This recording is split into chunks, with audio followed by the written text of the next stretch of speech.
Why does my head look so much bigger than yours? Hey everybody, welcome back to the You're Not Broken season finale. These are the final two, so this is number 5 of the Heated Rivalry Urologic-Thon.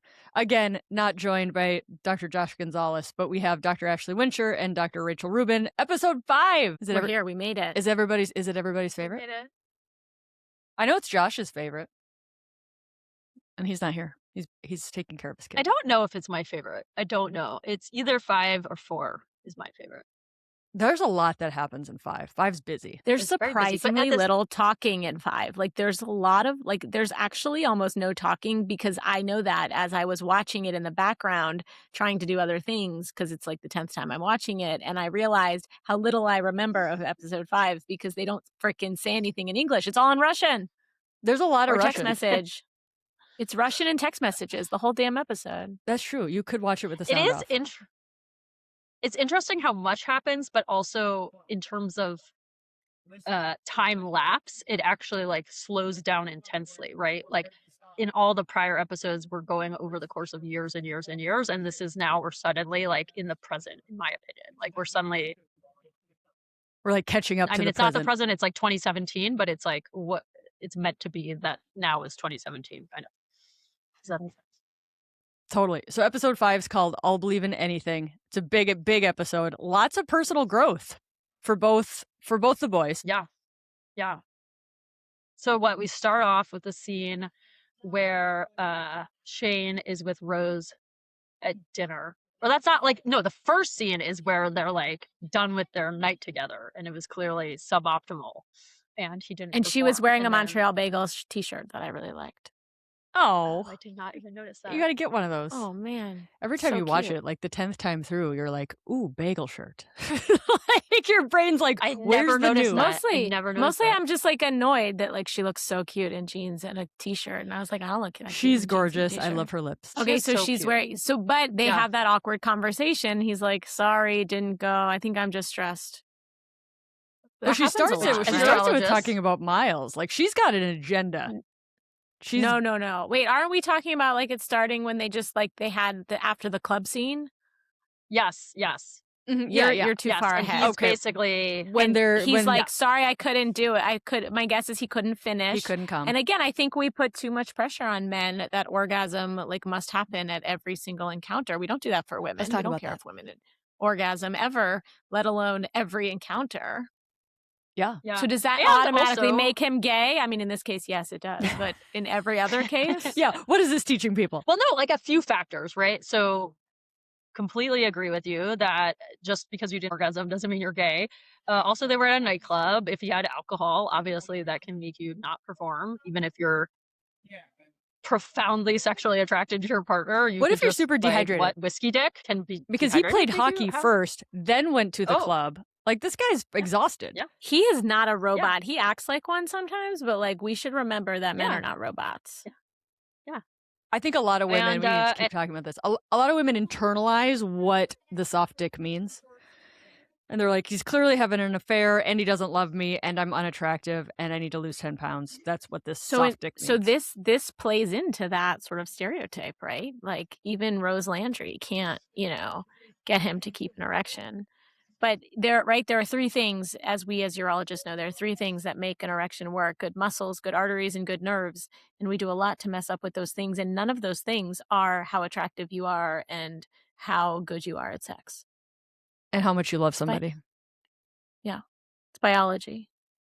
What if Yeah. Shane's on? I mean, Shane could be on prescription medications too. Like this guy could have He massive could anxiety. be on Adderall. My guess he's on Adderall. Or something for anxiety. Mhm. Because he gets a lot of panic attacks. Paxil. Maybe, but that can affect sexual function too. Yes, antidepressants can delay orgasm, can lower libido. They absolutely can cause He issues. could be on a beta blocker for, I don't know, nerves. Yeah, he could get anxious before his Tylenol. games. Was this Yeah, before or after the exactly. concussion? Before. Before. So Right? we can't Yeah, blame it before, on way we can't before. blame it. Yeah. On Yeah. that. But any And kind like of you're saying, trauma can performance cause it. anxiety.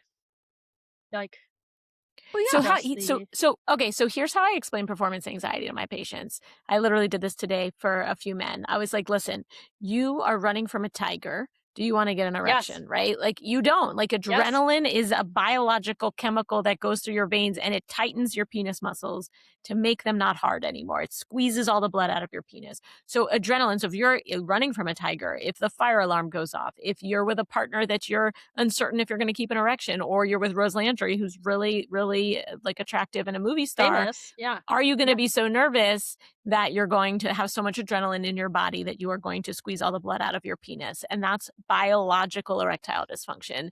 We used to call it psychogenic erectile dysfunction, but we're really trying to call it adrenaline-mediated erectile dysfunction because the adrenaline is causing the erection not to happen, which is why morning erections are a thing, because when you sleep, you're so relaxed. And that is like the most parasympathetic relaxation state. So you get really good erection. So it's biology. There's so much biology to learn from that moment in this show. And that can be for women as well. Tell us more, because no one ever really studies this. Nobody talks about erectile dysfunction in women, or erections in women, let alone the dysfunction of the erections. Yeah, so somebody messaged me and they're like, hey, I totally get what you mean about like being stressed and overworked and not relaxing enough. Like that's my life. It's chaotic. Is there some drug that I could just take to like undo my day so then I could have sex? And I'm like, I think that's why people drink. Basically. Yeah. But I am not a proponent of that. I'm just saying like it's not like people just want to shut it off with a pill instead of being like, what in your life causes calm? Maybe a little more of that.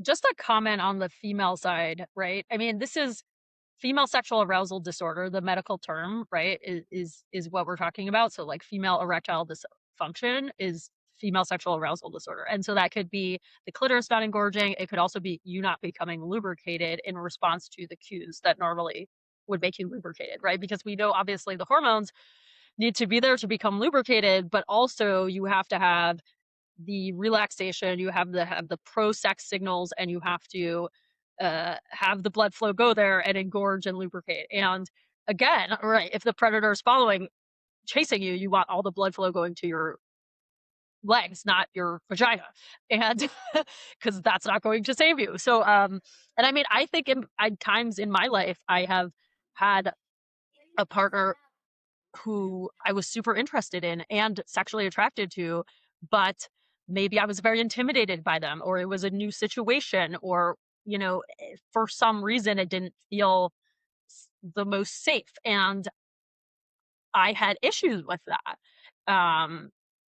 And so, you know, this is like so much more universal than I think we sometimes think about.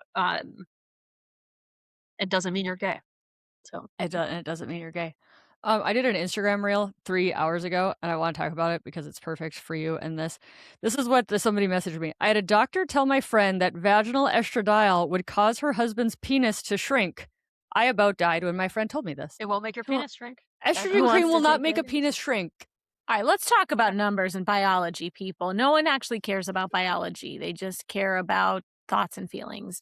So estrogen cream that we use for the vagina is a 0.01% estradiol cream.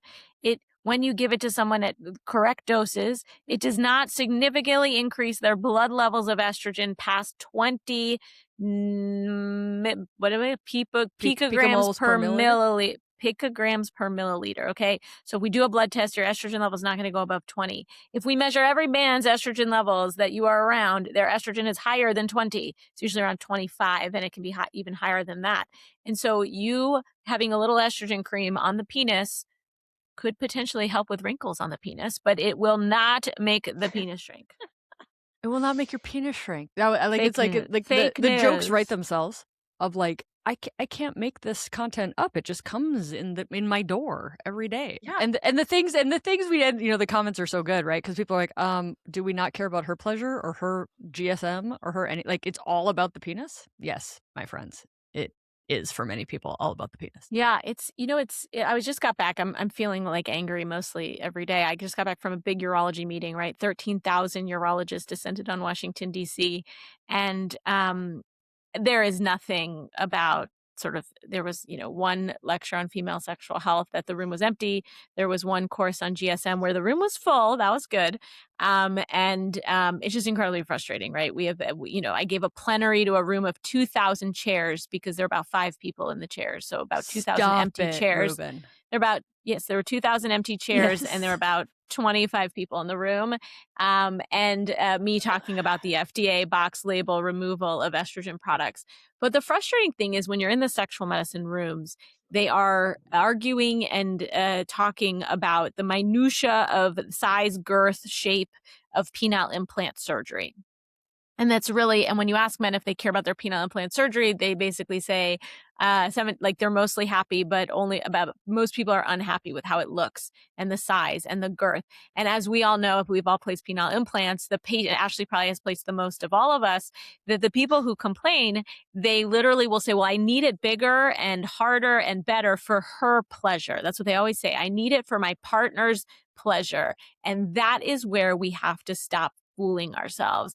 They don't actually care about the partner's pleasure because they don't bring devices into the room. They don't have communication skills about what their partner actually wants or needs. They don't even know if they're on vaginal hormones. They don't even know if they have orgasms. They don't show any actual curiosity about their partner's pleasure. And they just say, well, I need it bigger and harder and I need it to work because I want to pleasure my partner. No, sir.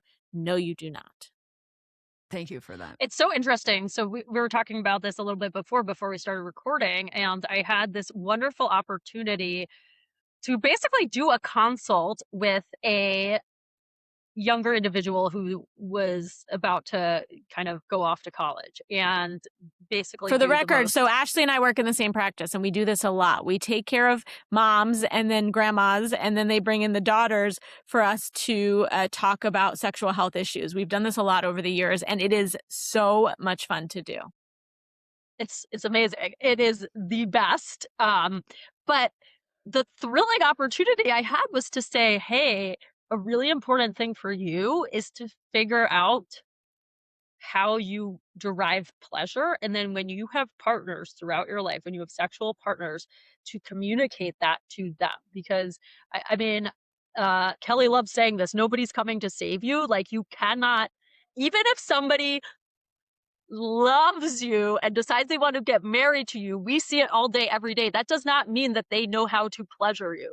And even if they knew how to pleasure the last partner, they don't know how to pleasure you. Yeah. And if they knew how to pleasure you 4 years ago, they might not know now.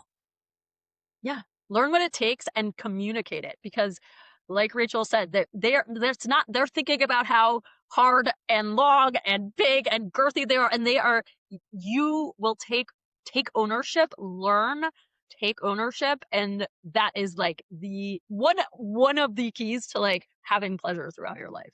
My friends, we 3 urologists know more about the penis than any man does, right? Like, unless we know more about your partner's penis than they do. And when I tell you they don't know very much about how their penis works and what they like or need or how it works, they have no idea, which means they really have no idea how the clitoris works. They really don't know anything about the vulva. Literally, we can't even get gynecologists to know how to examine the vulva or examine the clitoris. And you expect your partner to know your buttons and know how it's going to work. And even same-sex couples who I take care of, like, don't have all the anatomy and the knowledge and the ability, especially to know how it changes through the life cycle. I mean, how many couples do we take care of in my practice where, there's so much GSM or genital urinary syndrome of menopause and dryness and pH problems, and sex becomes painful and they don't do it anymore, right? They don't have sex anymore. So everyone is so clueless when it comes to just basic anatomy and physiology. So for you to expect your partner to know what's going on and to expect them to change with you is wishful thinking. What did the young person say, Dr. Winter, when you were done? Was she like, whoa? Did she come in being like, tell me all the things? Or did she come in like intimidated and shy? And then how did she leave? She was intimidated or shy. I will say, I think, I mean, I'm sure there was some intimidation and shyness because when you're a young adult, maybe you've only been used to like going to your pediatrician, and not that pediatricians are amazing, but like, I don't think their average training is to ask people like how they masturbate. If they do. Do you wear a seatbelt? Do you eat vegetables? And do you know where your clitoris is? Right, exactly. And I found throughout my career, no matter what age, no matter what gender, no matter how much experience or lack thereof, the key to making people comfortable is acting like it's not a big deal and asking direct questions. Like, Like, I'm just like, hey, I'm excited to whatever. How's the weather? And your mom is cool. And how do you masturbate? And like, and when somebody is not comfortable with it, when the doctor is not comfortable with it, the patient can always tell. And if you're just comfortable with it, they will like let their guard down and they'll be It's like, true. oh, And nobody's just talked to me about this in a matter of fact way ever. any gender, I've found that true for any age and any gender, whether it is a 7-year-old with pelvic pain, a 98-year-old woman, a 60-year-old man, any age, like, yes, if you show up confident and competent, you're going to someone for that purpose. Yes, it's received very well. I'd say it's probably a challenge for people who are more generalists, right? That with the patients coming with a stubbed toe, it's hard to make that about, oh, how's your clitoris, Oh, yeah. right? Like, we are sex doctors specifically, so it is a little different for us, I would say. I love Yeah. it. Let's talk about people who were started on birth control maybe at age 14 or 15 for whatever reason that happened, and now they're 45 and they've been on birth control this whole time.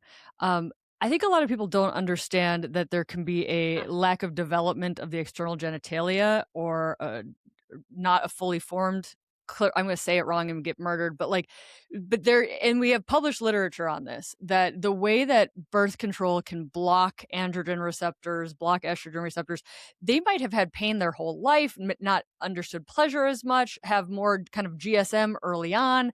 But a lot of people do not get, I think, an informed consent on the conditions under which the pelvis develops when birth control started early or prolonged. So, of course, what you're getting at, Kelly, right, is that combined oral contraceptives suppress ovulation and therefore they suppress endogenous production of all hormones coming from the ovary, estrogen, progesterone, and testosterone. And we know that in 100% of people who take combined oral contraceptives, there is lower total and bioavailable testosterone 100% of the time. So the problem is that, yes, if you start somebody who is not fully formed or not fully self-actualized as a sexual being, right? Maybe they're have not never had sex before. Maybe they're at early teenager years. Maybe they're put on it just to like so that they don't ever get pregnant, or because they got acne, or because their periods were irregular, which is, by the way, irregular periods are a normal part of puberty. Uh, but this is a problem because then they may not know that what they're experiencing would have been any other way, right? Because that lowering of your testosterone can lead to reduced desire. It can lead to pain with sex. It can lead to overactive bladder, urinary urgency, urinary tract infections. And if you have not experienced your body in any other way, because you were started on this during puberty essentially, or before you ever became sexually active, then that can have profound implications. And I have had patients who come in and they are 45 and I'm like, look, you may have spent your entire adult life not knowing the sexual person you would have been if you hadn't been on this. And again, I am all for contraception. Contraception is a modern miracle for professional women like us. Agreed. It is a miracle, but yes, part of avoiding these problems requires discussing the implications of that hormone modification and potentially, if possible, waiting to start it if possible. If you know. Do you think Rose Those are my Landry very has? long thoughts. Thank you for that. Do you think Rose Landry has an IUD? I hope they use condoms. Please. What if that's a twist that she comes out no, it goes beyond. She's not pregnant. You can get pregnant without a man ejaculating. Let's clear that up for people who need to know. There is pre-cum. Pre-ejaculate. It only takes, I heard Dr. Ruth speak one time, and I heard her say it only takes one. It just takes one sperm to You get heard my pregnant. talk at Harvard. I'm like, we're all miracles. There are 40 million sperm per ejaculate. 30 million. 30 million is considered low sperm volume. Yeah, 30 million. So it just sometimes takes it's one. like 100 million. Yeah. My cousin was that. My aunt and uncle said that when they got pregnant, they said they had not had sex. They were just very close. They were like miracle baby. Oh, so if a man doesn't ejaculate, it's not sex.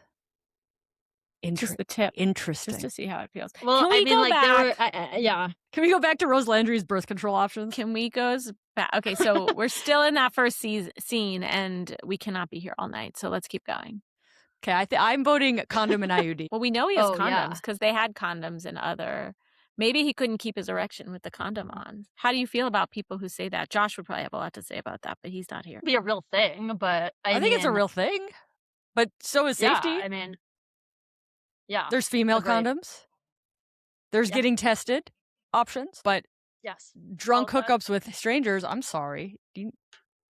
Put your seatbelt on when operating at highway speeds. Seems reasonable. Did you want to add anything else to that, Rubin? No, but let's go to the scene where they're at the restaurant. Okay, now the bed scene, and then we had a little foreshadowing of them playing together at the American thing. So we knew they were going to be in the same room together again. And now shoot to the restaurant with Rose Landry. She was there for an agenda. She was going to get to the bottom of this tonight. This is a really good scene. This is also what Rachel would have done if she was dating him. That's why she. Oh my God! Yes, I'm very direct. This is exactly. That's so nice. Yeah, you're so direct. I am so honored that you said that. Actually, I would have ended up in a very drawn out, miserable relationship, not able to confront the problem. Rachel would have had 2 children with him first. So this actually happened. Wait. And Rachel would have done this. Yeah. So this actually happened when I was in college. A friend of ours, we were pretty sure was gay, and she sort of didn't know. And we literally locked her in a car, and we confronted her, and we're like, "Hey, I think you might be gay, and we could talk about it. It's okay. You can talk to us." And she was like, "I don't know what you're talking about." And now she's married to her best friend from college, who is a woman, and they have children together, and they're happily ever after. But I did have that exact conversation with not my own partner, but a good friend of just straightforward of hey, you're gay. I know you don't realize it, but let's talk about it. Of course you did that. Of course you did she that. Also, for the record, she also wanted to become an OB. We went to medical school, and she wanted to become an OB/GYN. And I literally had to be straight with her, be like, that's not you. You can't do that with your life. You would not be you would hate OB/GYN. You're meant to be an internal medicine doctor. And she ended up doing that, right? It's so funny because I I'm a jerk. I'm maybe that's why I like being a doctor, because I can just tell it like it is to people. Tell people what to do. Yeah. Sometimes they'll listen more than friends. Friends don't listen. I've gotten better with friends because I listened to Heated Rivalry, and you also would be very good at one of those you'd be very good at being Judge Judy. You would also be very good at that. I'd be able to I don't know. I just I call us. When I see it, I just can't pretend it's not there, which makes certain relationships challenging if they're not good communicators or if they like to hold everything in. And then it's wait, can't we just talk about this giant elephant in the room? I don't. I get frustrated by those types of things. Yes, but I loved her approach. It was so lovely and warm and straightforward, and then he comes out so surprising in what he says, and she's so she says something so beautiful. She says a problem is something that you can fix. Oh, right? You can't fix this. This is not a problem that you can fix. This is who you are, and that's okay. And but she should be suspicious that he's not interested in Miles, because Miles is attractive. It's probably too much for him. Yeah, he loves Ilya. He loves Ilya.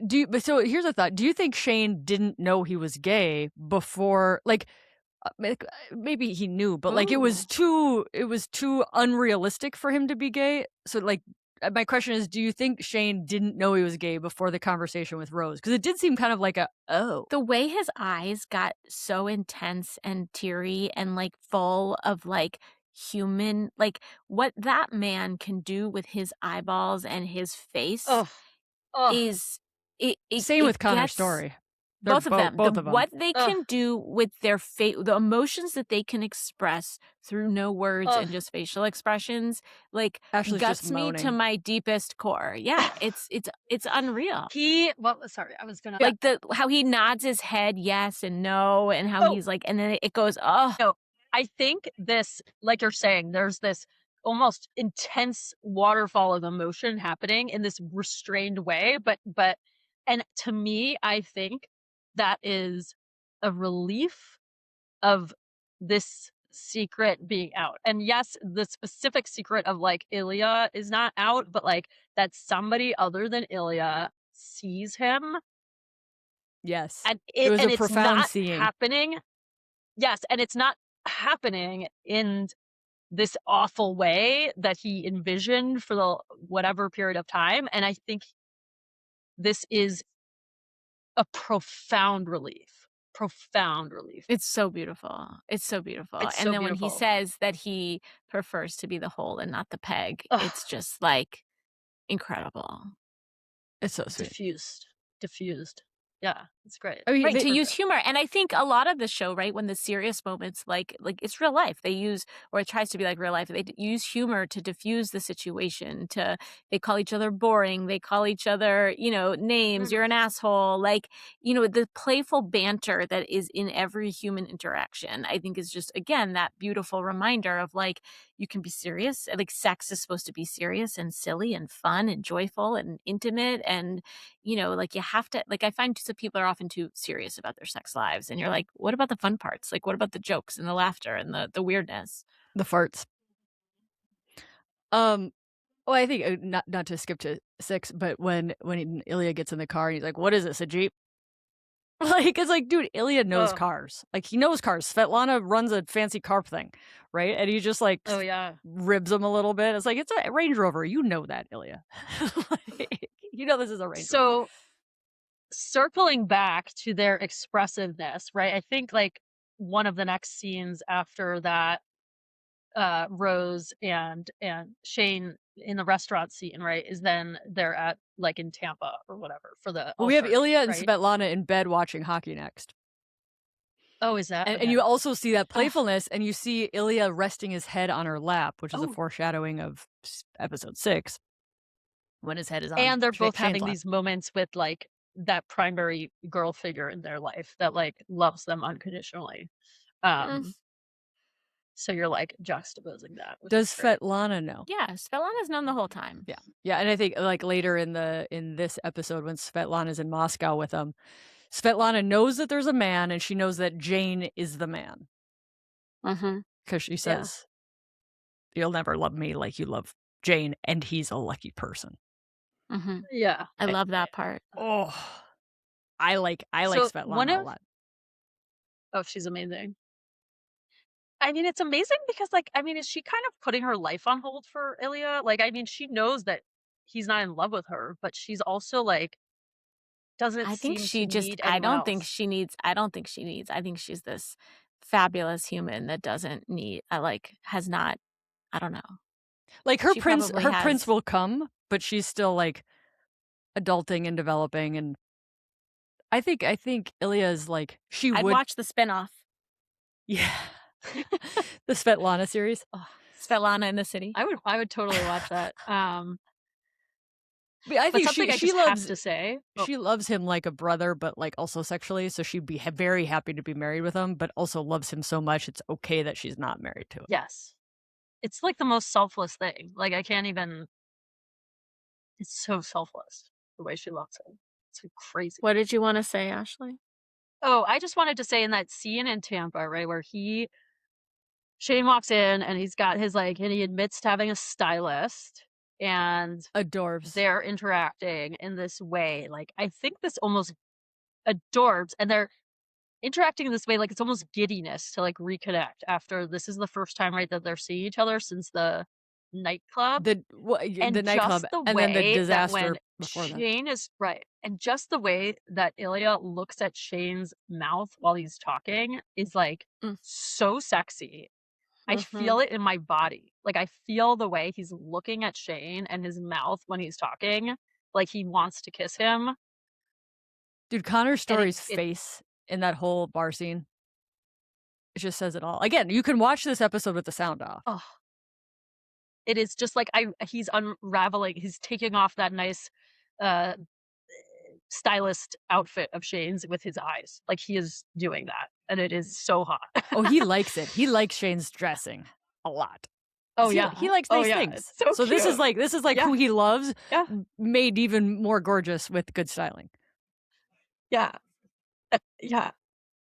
Okay, so we're at 2017 All-Star Game, the famous bar scene. And then Ilya is again the personal development. Like this is where we start seeing Ilya as very playful. Ilya in the pool with the kids, playing around, joking, like this serious, stressed out person, and kind of pairing that with what else happens in this episode of like him going through some significant loss and like a rupture with Russia.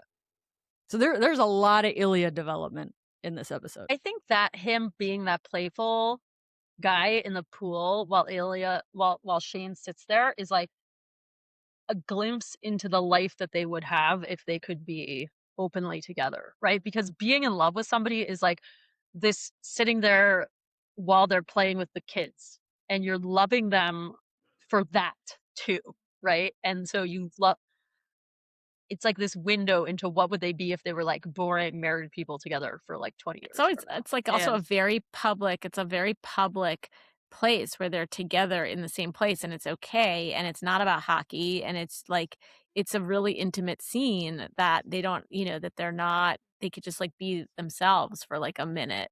I don't know. I think it's really, and that's why then you have the hotel room scene that's like pretty intense.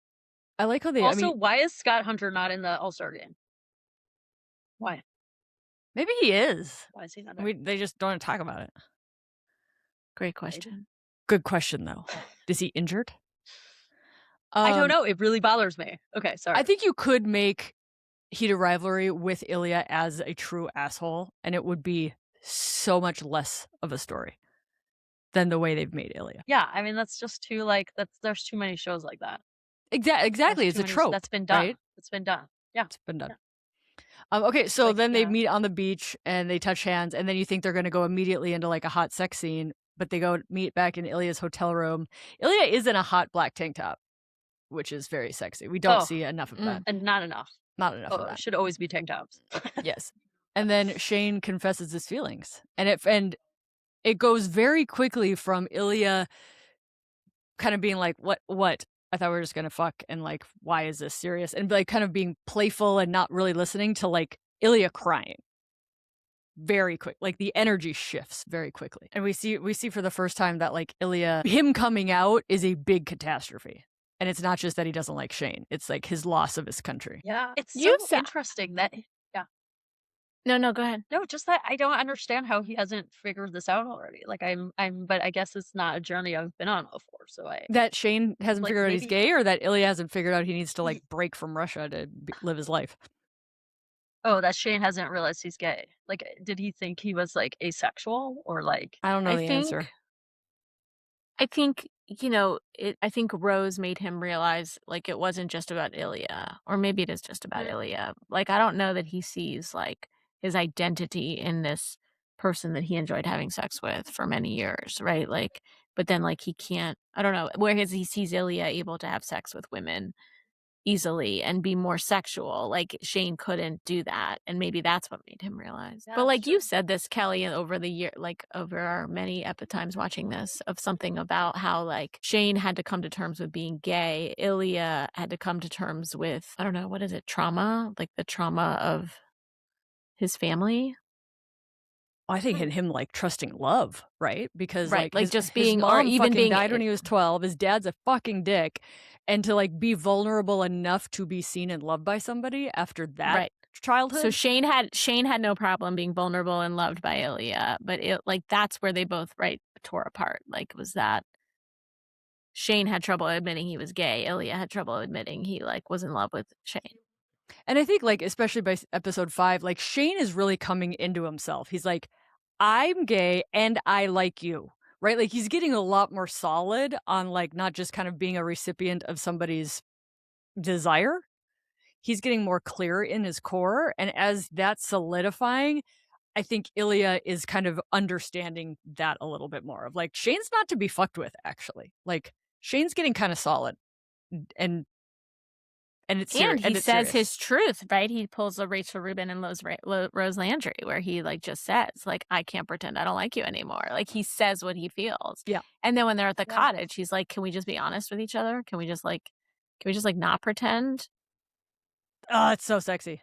That's his like neurodivergence, where he's just like gonna say it like it is. He needs clarity. He needs to know where he stands. And I wish more people.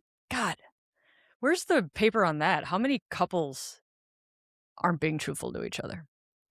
98. 98%. Yeah. 98.5%. Okay, so then we switch to Boston 2 weeks later. Shane goes over to Ilya's. They have sex. Then they play against each other. Boston wins. And the next day, Shane finds out Ilya didn't go to Nashville with his team. And instead, This episode is 100 years. I'm just gonna say it. It's a big episode. I feel like we're feels saying like that about all 100 the years. episodes. Right? This one's also very important. It just feels like a long time. But now we're in Moscow, and this is the fracture with the Russian. I mean, because he's like, because literally like 20 minutes ago he couldn't come out as gay because he could never go back to Russia, and then he's literally fracturing Russia because mom's dead, dad died, brother's a dick. And here's the question: is the brother older or younger than him? I think younger. I think older. I thought older, and then I reheated it, and I'm like, I mean, I don't actually know. You think he just looks old because of all the vodka? Oh yeah, Like like hard living drugs in the cold Moscow winter. The only reason I say no is because I feel like in the beginning when Ilya, like in the very beginning, in the first episodes when Ilya was still basically a teenager, I feel like the brother already had a kid or something. Maybe I'm wrong. Which, I mean, I guess he could have it be a teen dad. Could be older. I think advanced. This is. And the next question about Ilya's brother: why does he hate Ilya? Because Ilya says this in the Russian monologue in the tunnel. He says his brother hates him. He's jealous because Ilya's hot and rich and good at hockey and probably was the favorite son, but he couldn't take care of the dad, right? Like the dad, even though it treated Ilya like crap, I'm sure he was the favorite son. And Ilya felt like, he probably blamed, I don't know, who knows why the mom, that's what I'm like, is there something about the mom? I'm sure there's something about the mom and just like a lot of anger. How does Shane not know Russian yet? You would have thought he would have like taken a little side project and learned some Russian. Completely agree. Season 2, I hope they speak some Russian to each other. Because it just seems very Shane to like have learned Russian. He already speaks French. I know. Like, what are those books he's always reading? Why didn't he read Russian books? Those glasses are very attractive. Oh, put on your glasses. I will feel better when you put on your glasses. Oh, he's such an alpha. Exactly. Like, no, put glasses on. And then he goes like this. Oh, I love that when he goes glasses on. He pokes his eye. Better. Right. My dad just died, but glasses on. Let me control the situation. So hot. It's so hot. So Russia happens. 1 week later, they play each other. And I didn't pick this up, but I just picked it up on the reheat. And I need to point it out to Rachel. Marlo smacks. I know. I picked it up too. But Marlo is spelled differently. Who fights Marlo? Oh, is it Hayden? It's Hayden! It's Hayden, isn't it? It's Hayden and Marlo fight. That needs to be talked about more. Hayden fights with Marlo. So Marlo smacks Shane. Hayden Pike, because you can see his shirt. The back of his shirt says Pike, who fights him and calls him a motherfucker. The boys fight for the boys. And like, Ilya just sits there like right next to Shane, like looking he's in shock, like a sad puppy. Okay. This is something I need to talk about. At some point in that episode, right after the concussion and everything, and Shane is like back he's at his parents' house at the lake. It's not the 6th episode, it's still in the 5th episode. And he's on the phone with Rose, and Rose is getting like painted. You know what I'm talking about? Yes. And she's on speakerphone in front of the makeup artist, very clearly on the phone with Shane, and very clearly talking about how gay he is. Yeah, I didn't like that. It was. I don't understand how that is. That wouldn't fly. But it was 2017. There was no internet. There was no internet in 2017. It wasn't a thing. I'm just saying that was a thing, but I don't think it was as much of a thing. Is it bad that I don't know if it wasn't a thing? Like, should we know when the internet started? 2017 would have been like Twitter was a thing. Like Instagram wasn't really a thing yet. Like Twitter was 10 years ago. People were just posting photos of. I know. In 2017, people on Instagram, they were posting photos of like their dinner with like a weird filter. And they were wasn't like. They were like, God, shit moves fast. But okay, so yes, that actually good point for that. I didn't put that together, but it feels it feels very exposed. And very exposed. Very exposed. But right before that, is you can't gloss over his doped up hospital bed scene. Will you go to the cottage with me? We could take a week or even 2. It could Can be I say fun. Come to the cottage. so my husband is sober, and he's been sober for like 12 or 15 years. So I've never actually seen him intoxicated. And the only time I ever saw him basically like high was after he had an endoscopy. And obviously it wasn't exactly like that scene, but I felt like it was a little like that scene. Like he came out of his endoscopy and he was like, woohoo! Like acting Will really you cute and come to fucked the up. cottage And I with had me? never seen him act fucked up like that. And that's what I thought of when I saw that scene. It's like so sweet how like drunk he is, and like, Yeah. I was really looking forward to asking you a question. I like it when he reaches out and he gets Ilya's hand and he goes, better. It's so cute. Apparently that wasn't how that scene was written, for him to play it kind of stoned, and then he played it stoned, and they were like, oh yes, that's great. It was awesome. They're such good actors. It's bananas. Incredible. It's bananas. They're so good. It's bananas. Okay, who wants to wrap up? So who then, wants to wrap up the final scene? You're my sunshine. So this is foreshadowing from the scene where what's his face dances with what's her face. What are the names? Elena dances with Scott Hunter, and she says, he deserves sunshine. Deserves sunshine. And so now the song was "You're My Sunshine." They win the cup. Scott Hunter wins his cup, and then all the families come down to celebrate. He's alone, and he calls Kip from the audience into the big arena, and it's this big, giant, public, beautiful coming out thing where everyone's like, "Oh, there's a fan coming. That's one lucky fan. Oh, who is it? What's going on?" And then they embrace and they start making out and they say, "I love you." And it's this very big, giant, loud moment, very public moment. Everyone is glued to the TV watching what's happening. Glued. And the whole like cinematography, right? So you've got they're panning in a circle around the ice, and then they're panning around Shane's head, and they're panning around Ilya's head. Like it's all like happening at the same time. And you just feel it so deeply, and then the phone rings.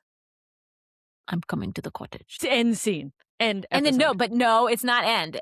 Then Shane lets out like a there's like a noise that he made, like you don't even hear what he says. It's like and the captions is like it's like the most perfect like moment, and then it just ends. I love that. I love that we're not privy to any more of that conversation. And that actually happens when they're in the tunnel in Russia too. So they're still talking, and Ilya walks away still on the phone. And so I'm like, there's more to this conversation that we don't get to see. You're so snoopy. Why do you want to? You've already seen them have sex. Why do you need to see everything? Exactly. I'm just saying they're building their relationship. All right. Episode 5 is effing fantastic. Final thoughts, or should we wrap it and then see you next time for the final episode? If anyone is still watching this, we should hear from you in the DMs, because I'm impressed you've made it with us. This is where we tell all the secrets, because this is where only the true fans are listening. But you did that poll on Instagram last week, and everybody said they were going to listen. So at least 12 people are still here listening. At least 12. The last time I checked your poll, it was 12-0. I mean, it would kind of hurt me if there was somebody in the corner of the internet who's like, I'm going to take time to respond no to this survey. Like, why would you click on that? Why the fuck would you click on that? I mean, like, get a life or swipe. Yeah. No, there are people in my office who. Wait, there is one. Hold on. One person said no. Hey, what's the countdown on that? Can you look at that? Okay, I'm going to tell you. Let me see the view of the results. That person's a miserable fuck. That's what's going on there. That person. 50. There were 53 responses. 96% say yes. So 4%. That's a solid no. A. That's pretty good. But 53. If there are 53 of you listening, I am impressed with all of you, and we need to put your intensity to use. And I'm only going to take this slightly personally that Rubin thinks nobody actually listens to my podcast. No, they do. Your podcast is so much better than listening to us talk about like our weird musings of Heated Rivalry for 6 goddamn hours. This is the like, if people don't like it, this is my experimental dance. Like, I'm going to do a month and a half of us chatting on Heated Rivalry, and we'll see what happens. Let's just throw it into the universe. I'm the boss. I decide. I just want you to succeed, Kelly. We're just here to let you succeed. What is that, an IUD? Yes. Why? Okay. To wrap up this episode, we've got Dr. Ashley Winter waving an IUD at us. Is that for Rose Landry? It's for Rose Landry. It is. I care about her so much. And Rubin already went to her and was like, Rose, you fucking need this. Listen, she Rose, needs I would to be very able to have straightforward with Rose Landry. her career's on the up and up. She should decide when family planning is right Now's for her. not the What's time. going on with why she Now's has not the 80% gay boyfriends? We got to get her to find some real, like, straight boyfriends. She Well, loves. because she was in theater school. Is she a 2 or is she a it's 6? You know, she's very I just dramatic. want to know what her My- favorite musical is. She was in theater school. My I wanna know mom- what her favorite musical My is. mom went to fashion school, and she always said like all her boyfriends were gay. But Your she mom was- went to fashion school? That's why Yeah, Ashley's she- so yeah. fashionable. Her dad's an engineer and her mom's a fashion person. How it, did they meet? explains, It looks at their DNA and it just explains it perfectly. There, and then the universe is like, and I give you gorgeous, smart, and stylish. You're welcome. Yeah. She's like this genius engineer guys- who like has amazing fashion sense and looks. It's literally unfair that humans like are How created did in an this way. engineer knock up a fashion? It's a great question. The audience Ashley, wants to know. we need to The know. 56 people listening. Can I Because not they tell didn't you have guys the this? They internet. met There at- was no Match.com. How did they meet? They met at a gas station on bicycles. I did not tell you this. Did I not tell you Let me this? check my files. Nope. Oh, they were yes. Okay. This is the story of how they met. It's amazing. So my dad was at the free air pump at the gas station pumping up his bicycle. This was like the 70s, obviously. And my mom comes there and her bike was like busted. And he said, "Oh, I saw her and she was hot." And he was like, "Your bicycle is busted. You need a new inner tube. I have one laying around my house and I live right around the corner." And the truth was he did not have one laying around the house. And he did not live around the corner. And he's like, "Wait for me." And nobody has any cell phones. So she stood there and waited for him in the sweltering heat because this was in Houston, Texas.